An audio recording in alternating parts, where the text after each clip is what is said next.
What's up everybody, Slanchava, welcome back. It has been quite a while since my last upload. I think it's been about 1 or 2 months. Mainly because we entered wedding season here in Australia at the start of September, and it has really proved quite difficult this season. We've shot a lot of weddings and they've all been like back to back to back. So the editing has been off the charts. We've been working around the clock and haven't had much time for this kind of stuff. So I really wanted to make a quick video today to touch on DEHANCER, because the last film that I made for this channel was mainly like a deep dive into that software.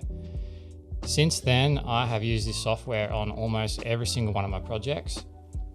So I wanted to do a quick update for you guys to show you what I've learned, what little tricks and tips that I've been using with it, what film stocks I like, and just kind of do a touch up on this software to show you some things that I might have skipped over in the last video. Yeah, if you haven't checked it out, I actually have a second channel with my wife. It's just called Braden and Caitlin. I'll link it here and at the end of the video. And we've just released one of our Iceland travel films. That's been a long time in the making. Hey, it's been probably over 12, 18 months since we were actually there, and we haven't had the time to go back and edit all this footage. But I've been chipping away at it in the background, and we dropped one video now. We might drop another one in a week or 2 weeks. But I wanted to use it as an example to show you some of the color grades and techniques that I used in that film with DEHANCER. So I'll show you a little snippet of it now, and then we'll come back and I'll run you through a couple of my favorite things about DEHANCER. All right, here's Iceland.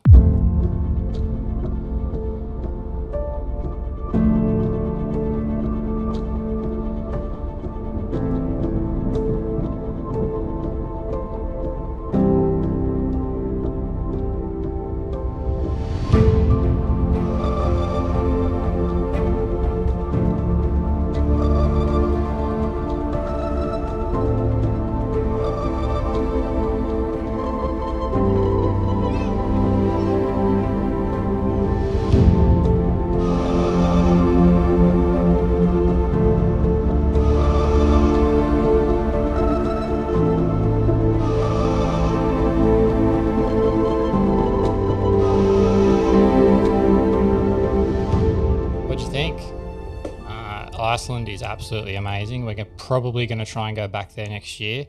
Fingers crossed. Okay, so I'll just jump into Premiere and I'll show you a couple of the clips, and we'll go through the color grades and the techniques and stuff that I used for it. So this shot here is a really good example for a multitude of reasons, so I want to talk about it. So once you've dropped, I'm not going to deep dive into it. If you want to see how to do a basic color grade with DEHANCER, you can check out this other video. I'll link it up here. But I just wanted to talk about a few of my favorite film stocks. I've really enjoyed using Fujicolor Pro 400H, Kodak Pro Image 100, Kodak Ultramax. I'll use that sometimes for drone footage. It looks quite nice. There is a bit of I think with the Ultramax, there's a bit of a blue tint to the highlights, but you can fix it. Agfacolor 100 is quite good. That's also good for drones. It's across the board. I haven't really had any failure with that, but we'll talk about drones shortly. And Agfa Scale 200X, that is absolute clutch when it comes to black and white with halation. I'll show you that in a minute. And if you're looking for a bit of a deeper green, I sometimes use Fujicolor Superior 1600. That's quite nice. But this shot here, for example, I'll play it on the screen. So this is just at Skogafoss. Kate got this shot of me turning around right in front of the waterfall. So on this one, I've used Kodak Aerocolor 4 125. I do this because it gives you a more deep black, this film stock. And then I always put like a -5 tint on these film stocks. It just kind of helps a little bit. What I wanted to talk about was with this one. So if you come down here to print, I found it quite useful in here with just Rec 709 footage to use that to just drop the exposure a little bit here or there if you need to. So for example, like that's that at 0, and then you just bump it down half a stop, and it's quite nice. And then tonal contrast. So one thing that you do find is lacking or missing in DEHANCER is like shadows and highlights. That easy thing that everyone's used to adjusting, but In here you have tonal contrast, which is kind of the same things. It's tonal contrast is just the darkest and lightest points of the image and the separation between them. So if you come in here and just put like I'll show you, like that's 0. The image looks quite flat. You can chuck just a 5 on that and it adds just that little bit of oomph and texture to the image. It's quite nice. But mainly why this one's a good example as well is to show off the bloom. So you're getting quite a bloom coming off this jacket that I'm wearing here at Skogafos. So I really accentuated it with 8mm bloom. Now you don't have to obviously do that, but it's just to show, like, I use mist filters a lot. But obviously didn't use one for this shot. This is, I think, a 70 to 200. So just having the ability here with DEHANCER to come in, pump that and get a nice bloom coming off the whites is clutch. I really use bloom pretty much almost on every image.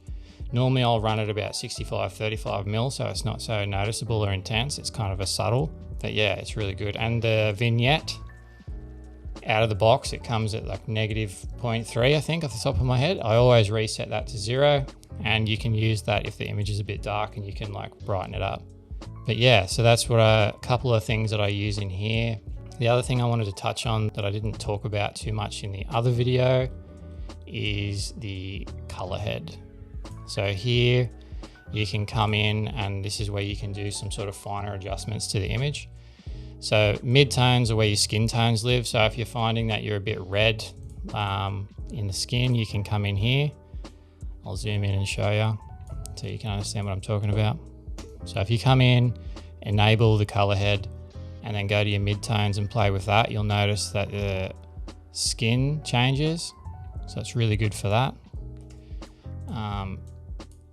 Particularly in dudes, hey, like us dudes, see how the skin's red?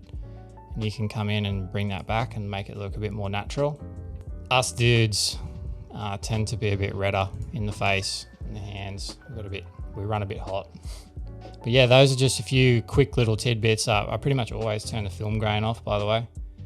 Not to say that it's bad, I just find that it kind of washes out the image a bit and it's not really the look I'm going for. I will show you the drone, because the drone is where DEHANCER is absolute boss. In 2023, I shot this wedding in France, in Bayonne. I'll run these shots over the screen now to show you. So this is Chateau de Montbet, which is near Bayonne in the south of France. And this is a really good example of how good DEHANCER is with drone footage. So this is a Mavic 2 Pro shot in D-Log-M, and then I've converted it with DEHANCER and then run this over the top. I used Kodak Ultramax 400 for this look to give it really a real vibrant look, because I wanted to capture that green of the French countryside. So I chucked that on and then warmed it up a bit with temperature and brightened it up like half a stop with exposure. And then again, come down to the print, added a bit of tonal contrast and just bumped it up a little bit in general, really.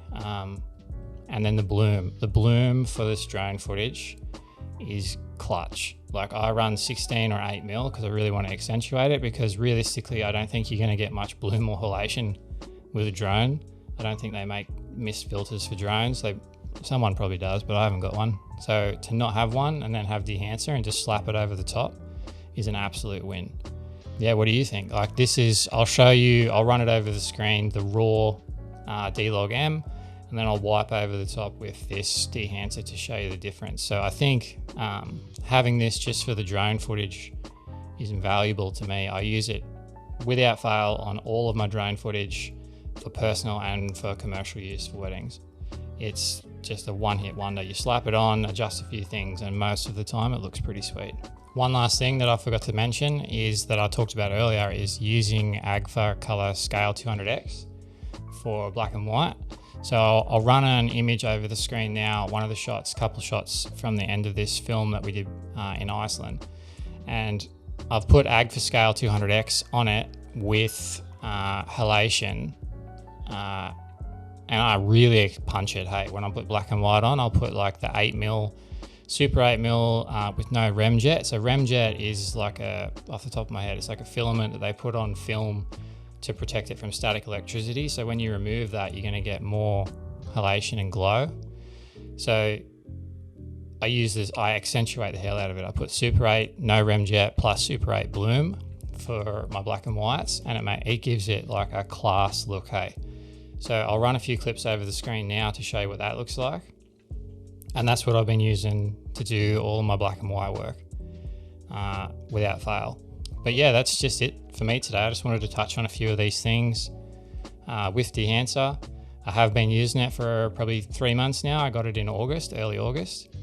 And I do like it. I really do enjoy using it. I wouldn't say it's a one-stop wonder for color grading. You do have to do quite a bit of manipulation if you're not happy with your image. Like sometimes the colors just aren't right, so you need to go into Lumetri Color and tweak it a bit, because you don't get all of that flexibility within the DEHANCER plugin. But realistically, for what we're doing here, you know, we're talking about a travel vlog, so it's not like I'm making a motion stop picture. Like I use it, like I said, for both commercial and my personal use, and I really enjoy it. It's quite good to use. There's lots of variation in all the different film stocks, and I'm still going to keep using it into the future. Let me know below if you've picked it up. I do have a code. I'll link it in the description. It'll give you a bit of a discount if you want to pick this stuff up. Yeah, that's it. Really quick one. Slancha va.